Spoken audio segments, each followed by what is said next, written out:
Yeah, it's hard to explain yourself. I suppose when we don't really know ourselves, it's hard to explain. I'm on a journey to find out about myself. People would say, oh, leave him, he'll be grand, he'll come out of it, you know, or let him feather his own cap and everything. You just can't. There was definitely occasions where like we were training on a Sunday morning or a Saturday morning, maybe even a game, 30 minutes before, and it was like, where's Luke? And I says, you have to allow us to help you. You have to allow us to put things in place to get you back on track and give you every opportunity.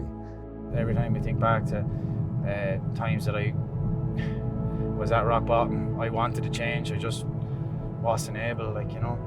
That door has to stay open, or we'd be maybe talking about a very different story today. I've been at rock bottom 20 times. Been through a lot. He's come out the far side of it, far better, far stronger. He's a person with great resilience. Learned a lot in the last maybe 3 years about who I am and what makes me tick. I'm Luke Loughlin, I'm 28. I'm currently in recovery from cocaine and alcohol addiction. I'm nearly 3 years sober. I play football for Westmeath. I really try to learn from my mistakes. I feel like I've been given a second chance.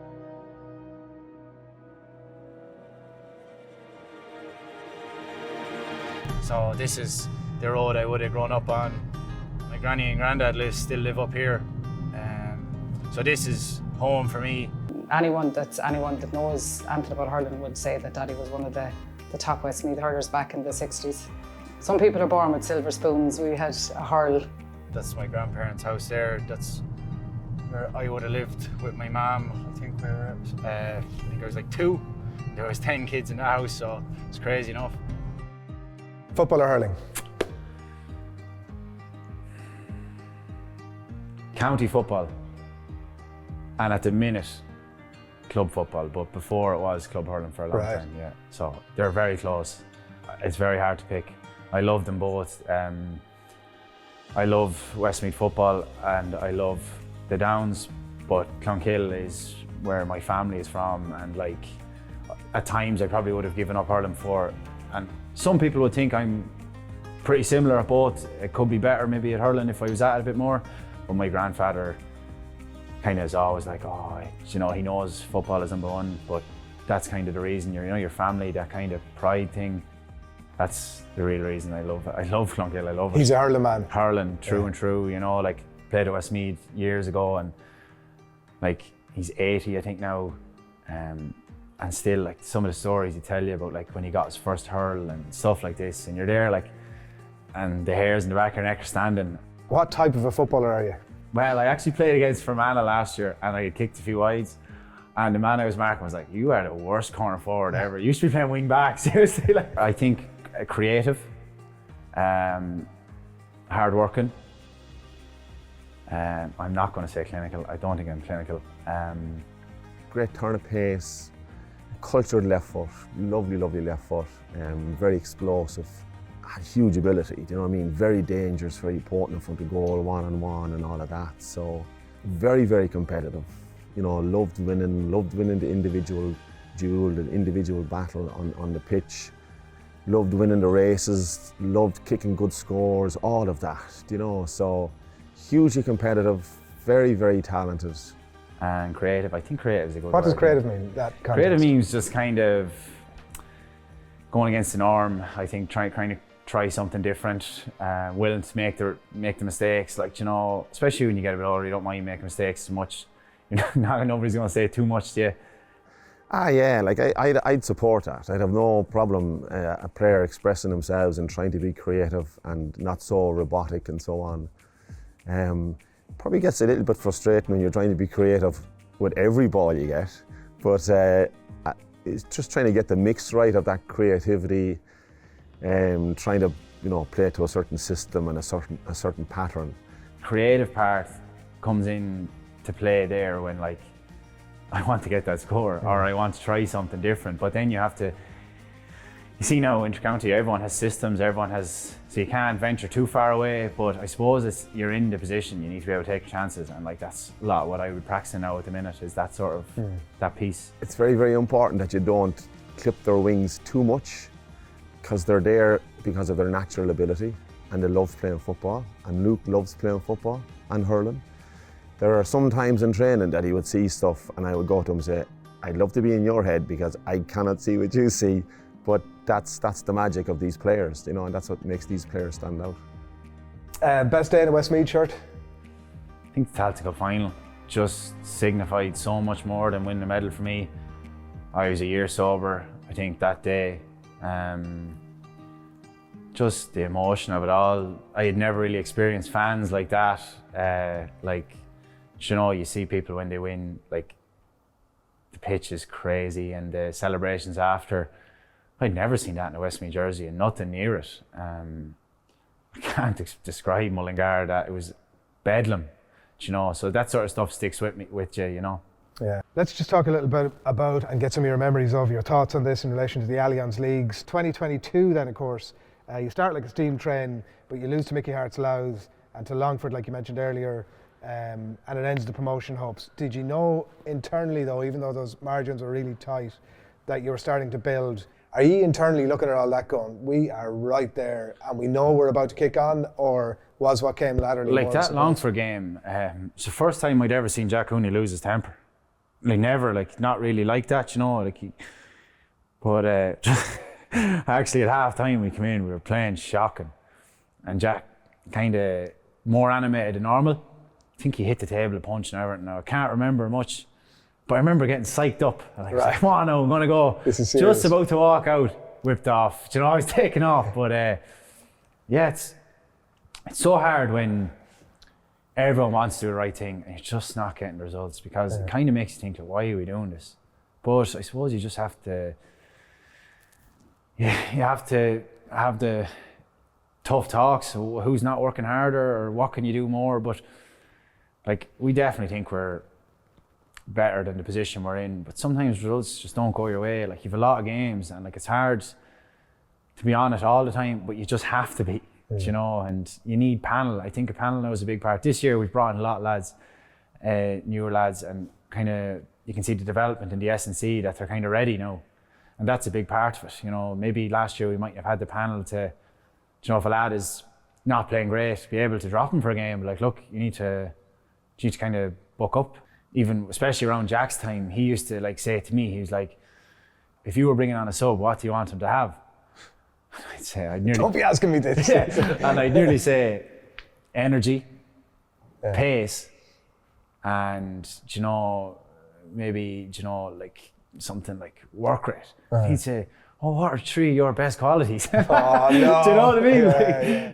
And in 2024, it was finally Westmeath's time. On the 30th of March, they were crowned Division 3 Allianz League champions. They promoted themselves to the second tier for 2025.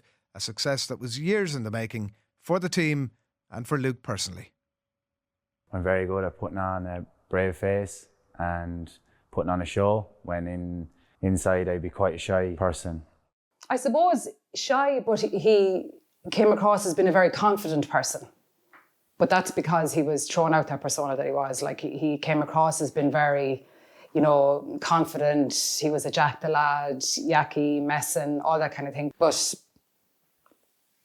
to me, he just was full of exuberance. Like, he was on the go morning, noon and night. From the minute he woke up to the minute he went to bed, he was go, go, go, regardless of what it was at. So he was oodles and oodles of energy. He gave him an inch, he took 20 miles. One of our first sessions, really, he arrived late and left early, and I just got a sense that he was a bit off and a bit frustrated. We met playing with football. It was my first year with Westmeath football with Jack Cooney, and Luke was a liability. That's fair, that's fair. Probably where it comes from, for me, is, so my interpretation of addiction is the need to self-medicate and use alcohol and addiction as a crutch. So I grew up, I didn't have a relationship with my dad.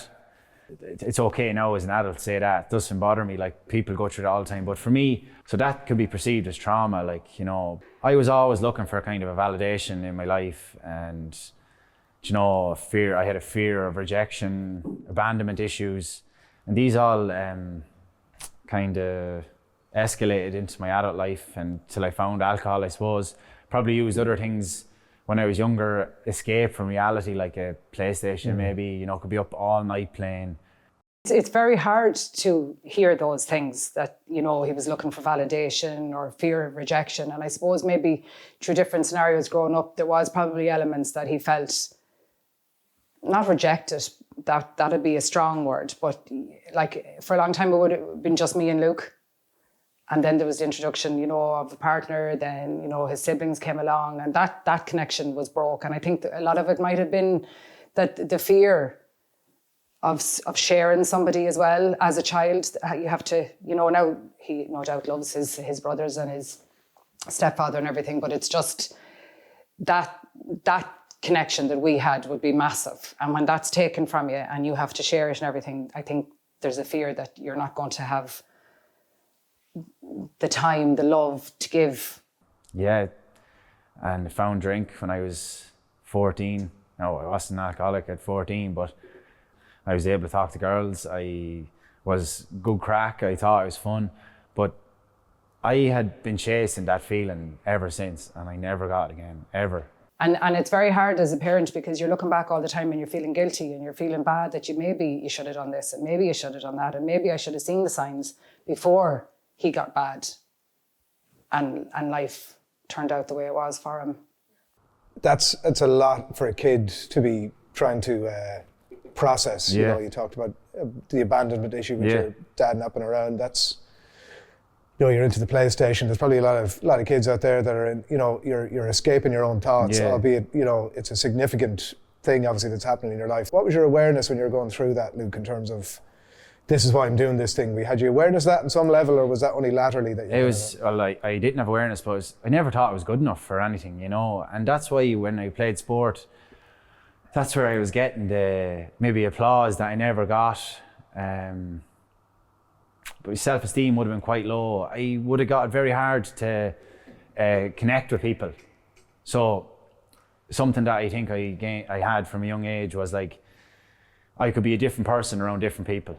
And even as my addiction got, that's one of the things, you know, I would have been like two different people. So I'd be someone around my mom, then around my friends, I'd be a complete different person.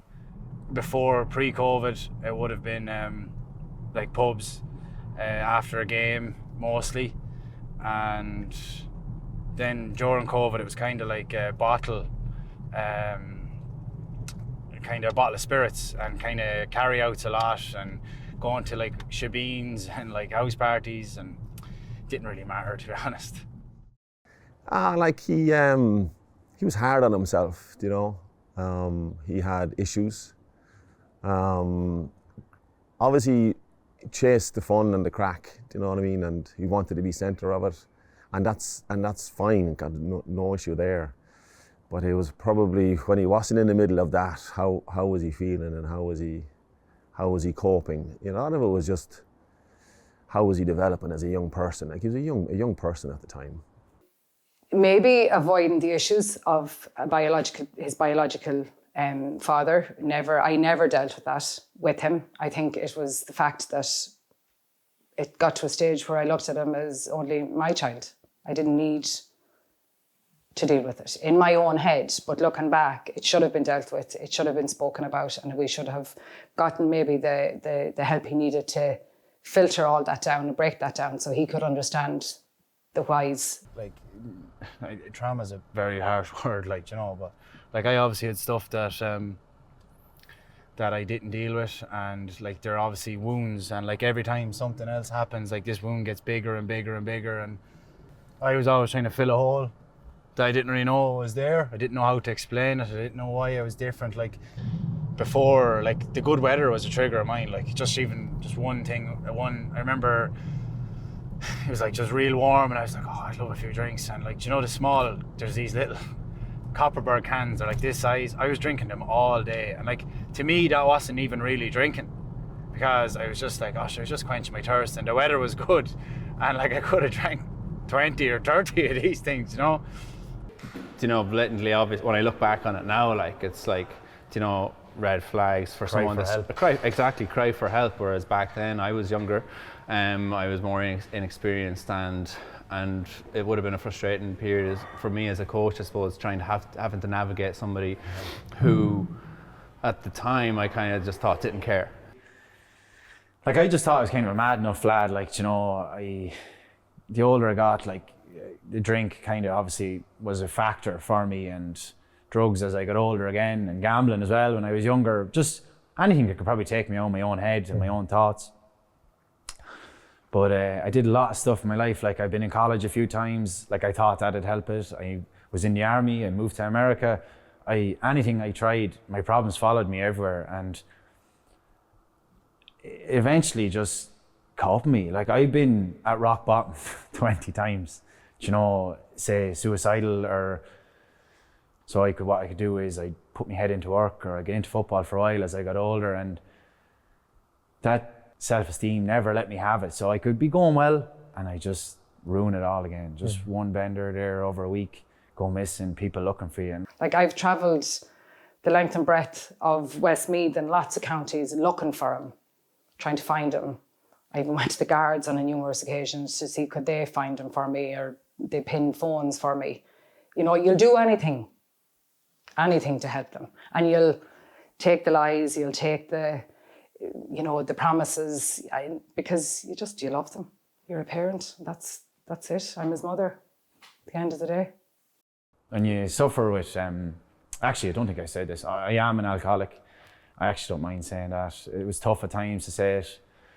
What you do is you try to manipulate every situation to suit yourself. And that's what happens when you're an addict, is all you think about is yourself. But I've said before, like I was raised a good person. I was, you know, my upbringing was not straightforward, but with good morals. I knew the difference between right and wrong, but I just couldn't help myself. I wanted to be good, so I could get drunk and I'd feel great, but then when whatever I'd have done, gone missing, or, you know, borrowed money, or just let people down, I would be eating myself up after, because I knew that was wrong. But the next thing for it was like, how can I feel better? So it's just self-medicating again. That's all I was doing for the longest time. A couple other triggers, maybe a loss, a win, kind of rewarding myself. So like I would train hard for a little while before, and I'd either have two factors, like the self-destructing thing came back into it, but I felt like I deserved it. Or if I had played well and we lost, I still felt like I deserved it. The last stint, I was 25 maybe, and I don't know what happened to me. Normally I'd be able to shake what was going on, but this time, the last time, around that time, that May 2021, I just couldn't shake it, you know. And I think I went on a bender for on and off 2 months, and like not eating, just drinking like all the time, cocaine. Sure, it was over COVID, and like I wasn't really working. I was in the army at the time. I wasn't working like once a month. So all I was doing was partying. I moved into an apartment in Mullingar. I gave up drink for 3 months.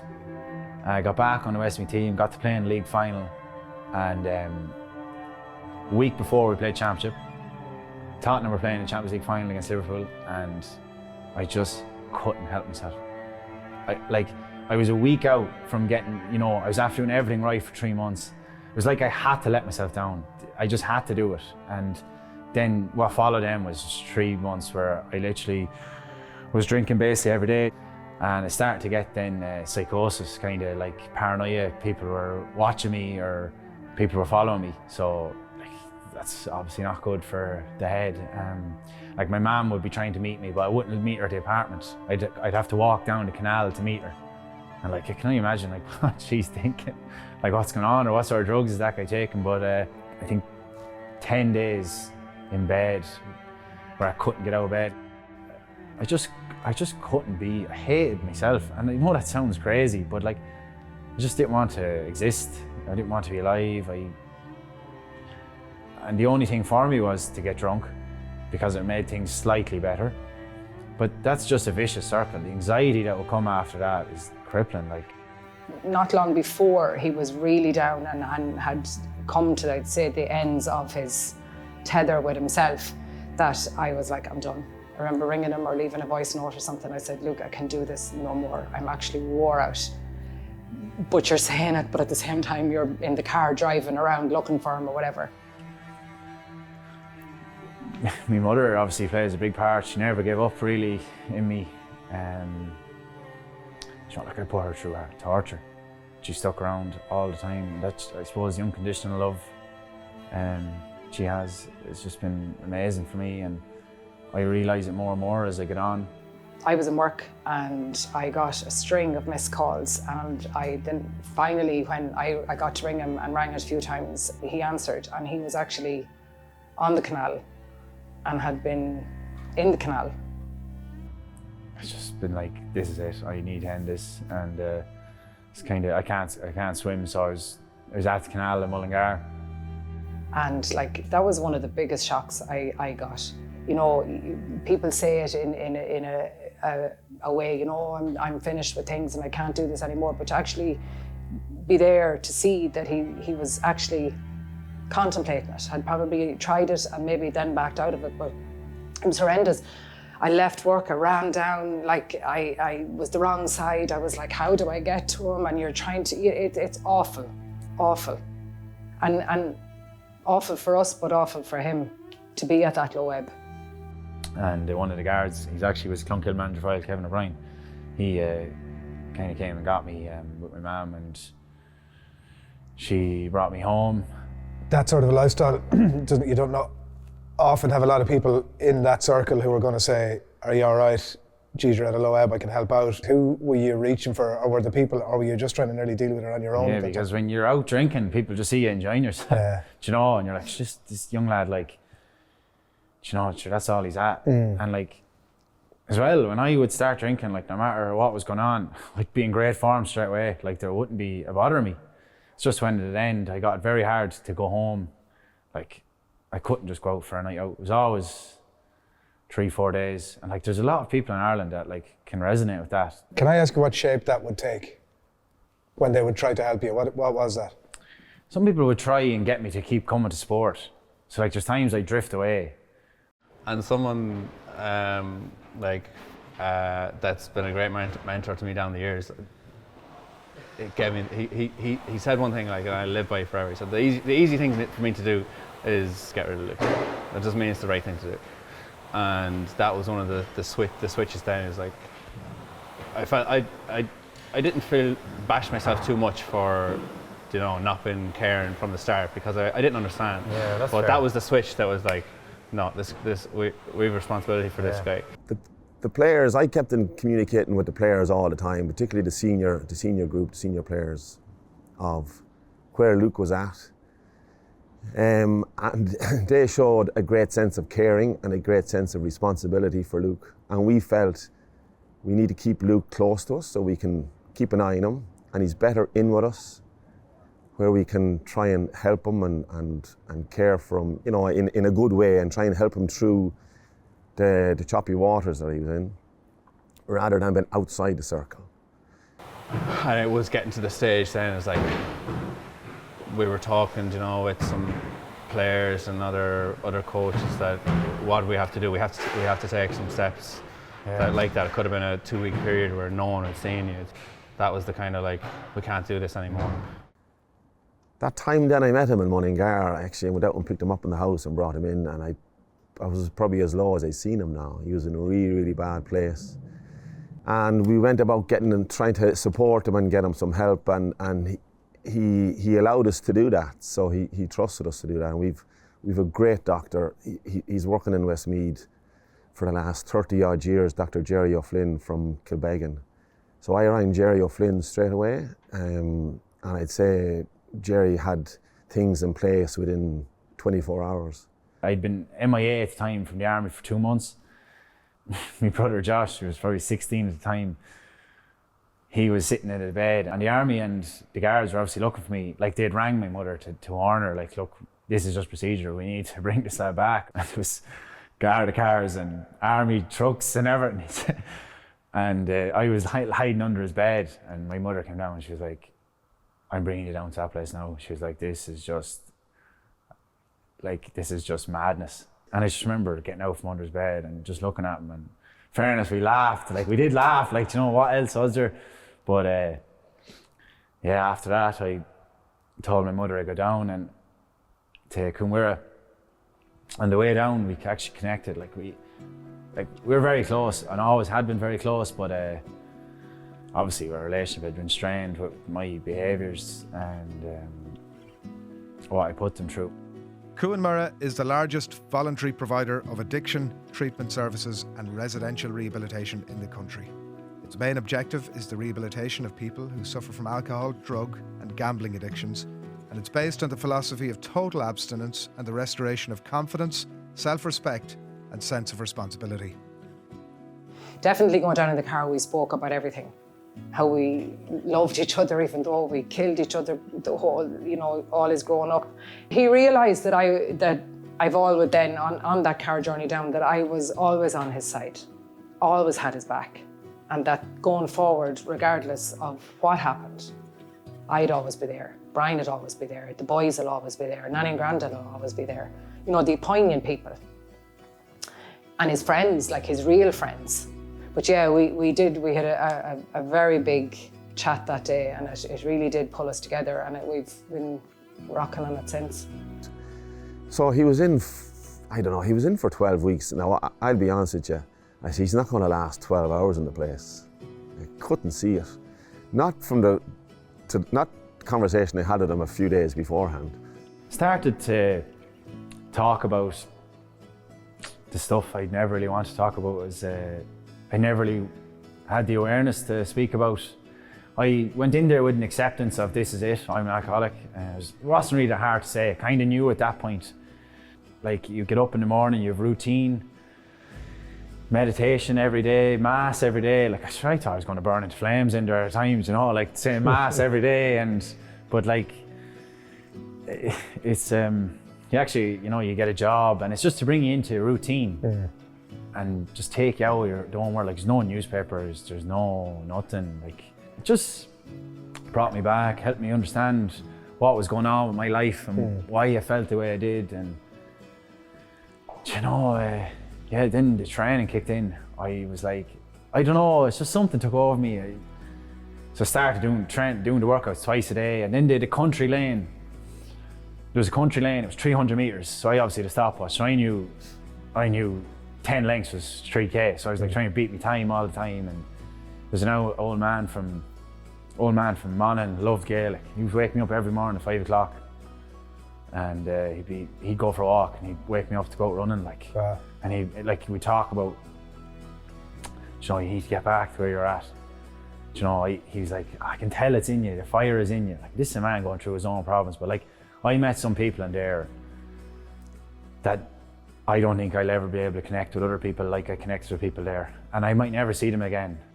So I was delighted then, 4 weeks into it, and well, you know, you're inquiring all the time, how's he getting on, because there's no communication with him. And I think it was about 4 weeks in, phone rang, and it was, I don't know what number, it wasn't his number, but, and he says, hi Jack, it's Luke here. He says, geez, how are you getting on? And he says, I'm only allowed one phone call. So I said I'd phone you to say thanks. And I was delighted, number one, that he was 4 weeks in the place. And I was particularly delighted, and it's kind of a measure of the fella, you know, that he was so grateful and so thankful. It's not that I had very little to do with it. I would give all the credit to his mum Una, to Jerry O'Flynn, the players, Joe and Katie Nangle. Like, it was just so many people got around him. And it just meant a lot, you know, that really kind of meant a lot. So I did my priorities out. So getting better was one. Started to come to terms with I'd have to go sober for the rest of my life. And that was a life's work. And that was okay. I understood why. That's what the whole process is about. And there was another day a few weeks after, I was in Cusick Park and I was just over at the terraces and I was just leaning up against one of the palings on my own, just watching the game or the start of the game, and he just come over and he just says, "How are you, Jack? How are you getting on?" And I says, "Not too bad, not too bad." He says, "I just come over to say hello." And in his own way, it was kind of another form of saying, thank you and so on. And I think that was a really good measure of him, and that's the fella that we always saw in him. And I think it shows real good, genuine characteristics about him. I came here a bit when I left because I had a lot of club stuff on. But I think I remember we had a chat with you, I think, and said you might not get a chance to play at Westmeath again, but you'd have to be in shape at least. And you said, let's get to work. I think after the Downs got knocked out, I remember getting a message. I came in here and did a body scan.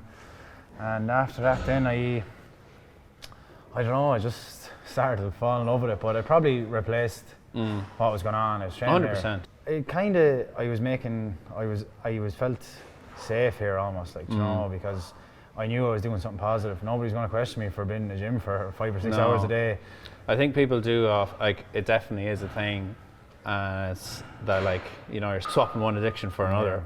But my God, it's the lesser of two evils, do you know what I mean?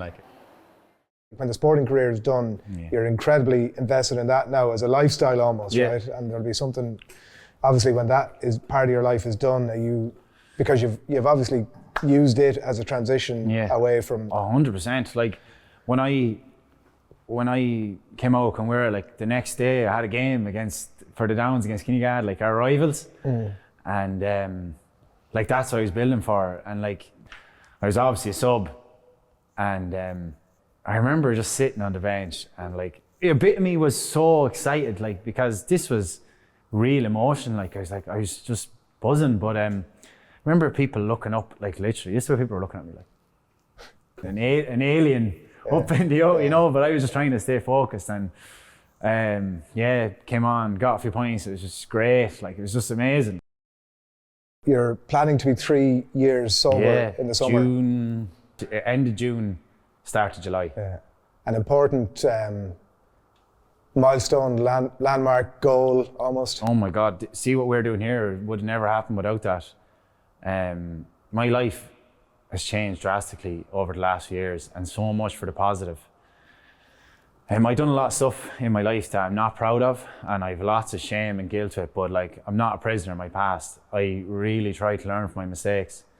I want to try and give back to as much, football is a big part of my life, but in the grand scheme of things, it's small. There's so much more people dealing with different things that, I just happen to play Gaelic. If Gaelic ended for me, I have a lot of stuff that I can work on then, helping out other people, and you learn from your mistakes, and you have to.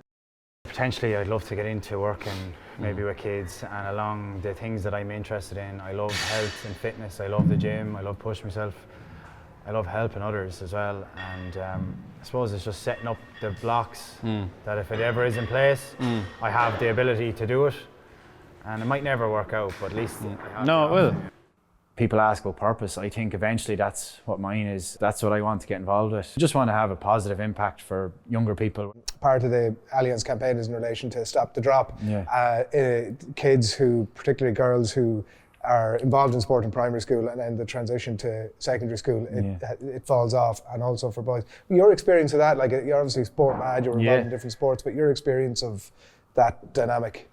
Well, I think in the inter-county game first, if you're a fit, strong man and you're not the most talented, you can make it. Now obviously you need talent to somewhat, but it's kind of gone that way that good athletes can make it. But I just think sport is massive in a person's development. Hard work, attitude, punctuality, all these things. But the inclusion is a massive part. And I think one of the first things I said was, until you get to adult, who cares about winning? And now I know you'll get some young lads that are on a path to the top, but how many won? It's not about that, really. No, there is some young lads that think like that, but it's not about that. It's not about winning. It's about taking part, and that might sound crazy, but the inclusion is what it's all about. Because you get young people that can isolate themselves and to be around people all the time, you just learn. You can learn kind of traits. You know, you have these choppy waters, you have the rocky roads and all of that, and you come through that. And I'm delighted now that he's embraced it and he's gone on and he's really committed. He's a leading figure in it for club and county, and I'm delighted for him. It's a testament of his character. It's a testament of his perseverance, his resilience, the belief in himself. You definitely would have said, like, on day one coming out of Coonmore, that the recovery never ends. Yeah, big time. And like, there's always going to be an ebb and a flow to it. And I think, like, Loughlin 2.0, the upgrade. The upgrade is definitely just more balanced. He's so genuine, like he really is, and he's so mindful of everybody. Like, and I don't think a lot of people saw that for years because of, you know, he had the Jack the Lad persona and stuff, but he's massive heart, and people are seeing that now. He's genuine. He'd do anything for anybody. Like, he'd drop anything to go and give anyone a hand, or do whatever he can, you know. So I suppose he's getting his rewards now. I think, what does he say? Is that I'm paying it forward. All the help he's received, I'm paying it forward, which is fantastic. There's just peace of mind and comfort, you know, that if Luke walks into the gym, or if I walk into a dressing room and you're there, like that, it's just such a positive energy, you know. Like, you are hilarious, you know. If someone asks you to stand up and speak about something, they better know what they're getting in for. Like. Before he even went away, I said to him, if you come through this, like, you're going to save lives. You're going to have such an impact on people. And I literally told the players, I said, literally what this is all about for me and for us, I think if you give me the Sam Maguire in this hand, and if you give me that Luke is going to live a long, happy, healthy life in this hand, I'll take this all day. To continue day by day and just work on himself all the time and just keep paying forward and be healthy and happy. That's all I want from him. That's all anyone wants for their children. I was interested in your the order of the stuff that you said at the very start there. And I was kind of asking it by way of finding out how defined you are by football. And that felt like, what's a third, fourth down the list a little bit? Yeah, well, like, to be honest, football's not everything. Sometimes I make it everything. That's because of my love for it. But, like, it doesn't pay my bills. It doesn't make my family happy. It's amazing. It's something, like, so special to be involved in, like, a team that wants to get better all the time. But you can't be defined by your sport, because, like, ultimately I'm going to retire someday, and, like, what will I be known as then? A Westmeath footballer, like, when I'm 40 or whatever. So, like, for me, I want to be defined as a good person. When you're in the midst of your own problems, there's no one else's problems. Like, it's always why me and poor me. But when you get awareness and acceptance of something, it's so much bigger. You can finally start to see why. You can understand why you're acting the way you are, maybe, or why your brain ticks that way. But you look after your mind, the body follows type stuff. And if you're strong up above, there's not much that can penetrate you. I said to you earlier, I'm an open book. I don't really mind sharing. It's for the greater good. Yeah, I think you want to be known as a good person, with good morals, learns from his mistakes,